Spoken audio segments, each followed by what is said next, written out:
¿Qué tal? Mi nombre es Aldair Matías Morales Hernández y voy a presentar mi examen de la clase de salario y acumulación. Como primer tema vamos a retomar las diferencias que dio Aristóteles entre la economía y la crematística. Como primer punto, la economía es una forma natural de generar vida. Aristóteles la conocía como la administración del hogar y se le denominaba así porque todo lo que generaba la familia era para la familia. Posteriormente se le denominó el concepto de la forma del buen vivir. Y en este caso la crematística llega para generar un proceso económico, completar un proceso económico, pero con un fin de lucro. La crematística, uno de sus conceptos es la forma de hacerte rico. Y en este caso, la crematística llega y al proceso del mercantilismo, que es intercambiar valores de usos,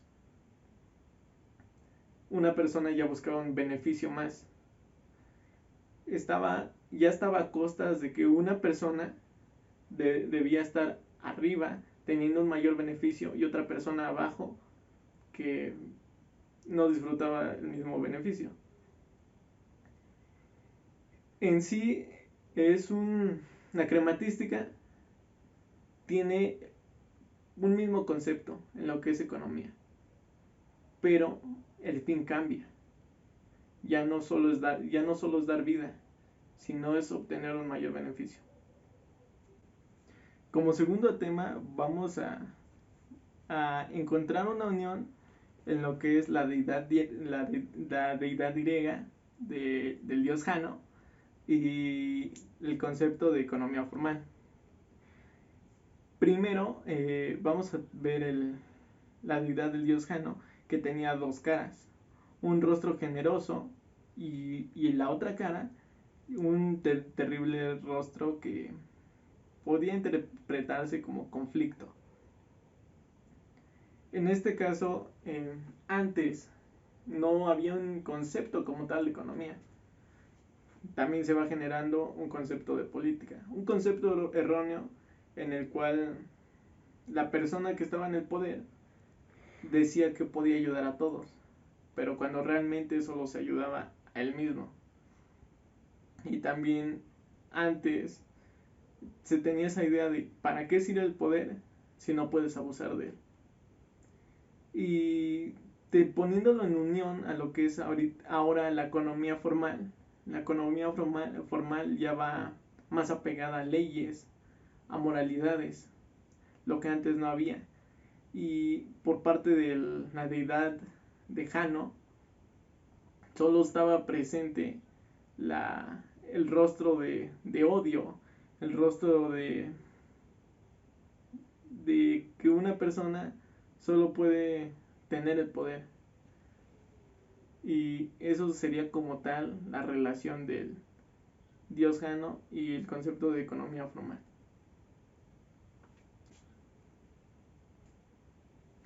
Seguimos con el tema de subsunción formal. La subsunción formal se le denomina como el trabajo humano, pero ya bajo el régimen de alguien. También se le puede ver como la manera de explotación de una persona hacia otra. Antes existían los talleres en donde solo había un maestro, el cual atribuía a demás personas para poder realizar un trabajo. Pero ahora, con el capitalista puede comprar ese trabajo y generar un modo de producción, agilizarlo, meterle técnicas y en determinado momento hacer productos más rápidos y de mejor calidad. Eh, la idea de esto, la idea de la subsunción formal es que hay un control del capitalista hacia el obrero. Y así es como comienza un proceso de trabajo. Ahora bien, vamos a tomar el tema de subsunción real. La subsunción real ya se predomina el capitalista. El capitalista ya le da un tiempo al obrero como tal para que produzca valores de uso en determinado tiempo, pero no en una velocidad normal, por así decirla, sino en una velocidad muy alta en la cual el capitalista obtenga un mayor beneficio en cuanto al trabajo del obrero. Como por ejemplo la película que vimos de Charles Chaplin, de cómo ya todo estaba mecanizado. El obrero ya como tal no era una persona, 100% trabajo humano, por así decirlo, sino ya que ya dependía de una máquina para poder hacer su trabajo, para poder agilizarlo, tener una mejor técnica y calidad. Eh, el proceso como tal ya no es 100% humano, sino más mecánico que humano.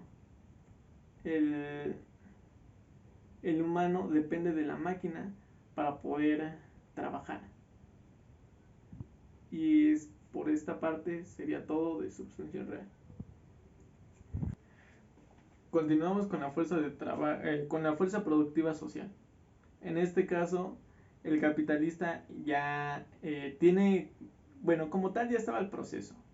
Ya se genera un proceso, pero ahora lo que el capitalista consigue es que un conjunto de individuos se unan para poder generar ese proceso.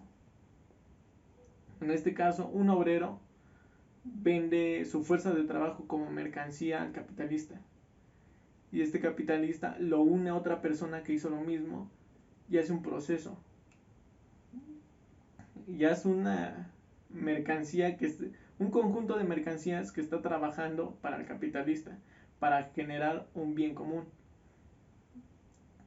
En sí no es una sociedad que se pueda llevar bien, ya que no se conocen naturalmente, sino que se conocen gracias al capitalista, gracias a que necesitan de eso para poder vivir. Son puestos que se le da conforme a, a la fuerza de trabajo que tiene cada persona, a las habilidades que posee para ponerlas en conjunto y generar un bien o un servicio. Continuamos con el tema de plusvalor. El plusvalor es eso que se genera cuando una persona pone su fuerza de trabajo en un elemento y ese elemento genera un bien.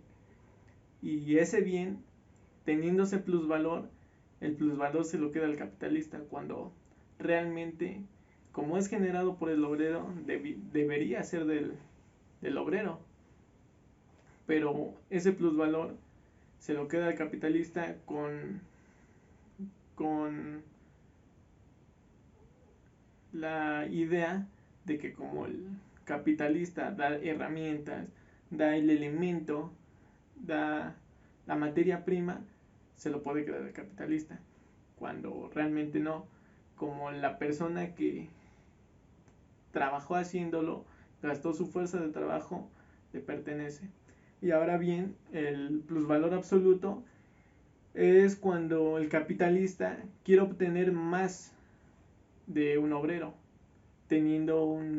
agregándole una jornada de trabajo muy larga. Y el plusvalor relativo es la exigencia que le da el capitalista al obrero para poder realizar una actividad. Por ejemplo, cuando realizan un lápiz, hay un tiempo determinado,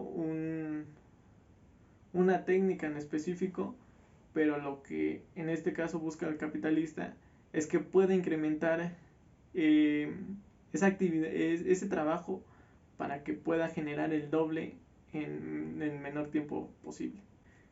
Para terminar, vamos a ver el tema de enajenación del capitalista, bueno, del obrero al capitalista, pero en relación a lo que era el joven Marx. El joven Marx, en ese entonces, ya teniendo las doctrinas de Hegel y Feuerbach, denomina a la enajenación como un hecho actual, y es cuando el obrero pone su fuerza de trabajo en un objeto y así va generando valores de uso. Y el obrero empobrece cuanto más riquezas realiza, produce más bien. Y entre más se valorizan las cosas, más se desvaloriza el hombre. Como tal, la enajenación del trabajo es objetivizar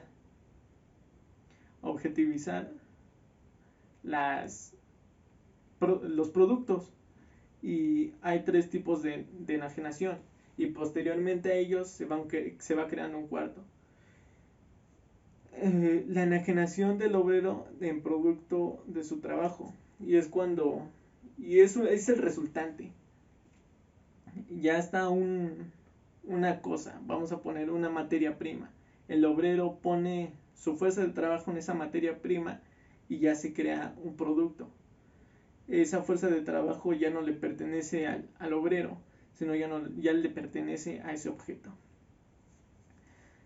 Después existe la enajenación del obrero en el proceso, y es cuando en el proceso de enajenación, en el proceso de crear un valor de uso, se da esta idea de que el trabajo es voluntario, o sea que una persona decide si quiere poner fuerza de trabajo en ese objeto, pero se puede denominar como esclavismo, porque debes hacerlo para poder subsistir. Y la tercera forma es la enajenación genérica. Es cuando el hombre deja de ser hombre por poner su esencia en ese objeto, en ese producto. Y es cuando el hombre deja de ser hombre para estar en su estado más animal, al poder descansar, al poder comer y al poder reproducirse. Y por último está la enajenación del hombre para otros hombres. Es que una persona, un obrero, pone su trabajo, su fuerza de trabajo en un objeto, y ese objeto se hace valor de uso, pero no le pertenece a ese obrero, le pertenece al capitalista. Es quien le da un salario al obrero para poderle dar ese producto y poder ganar más. Eso sería todo en cuanto a mi examen, y espero dar muy bien mis definiciones y que estén muy claras. Gracias.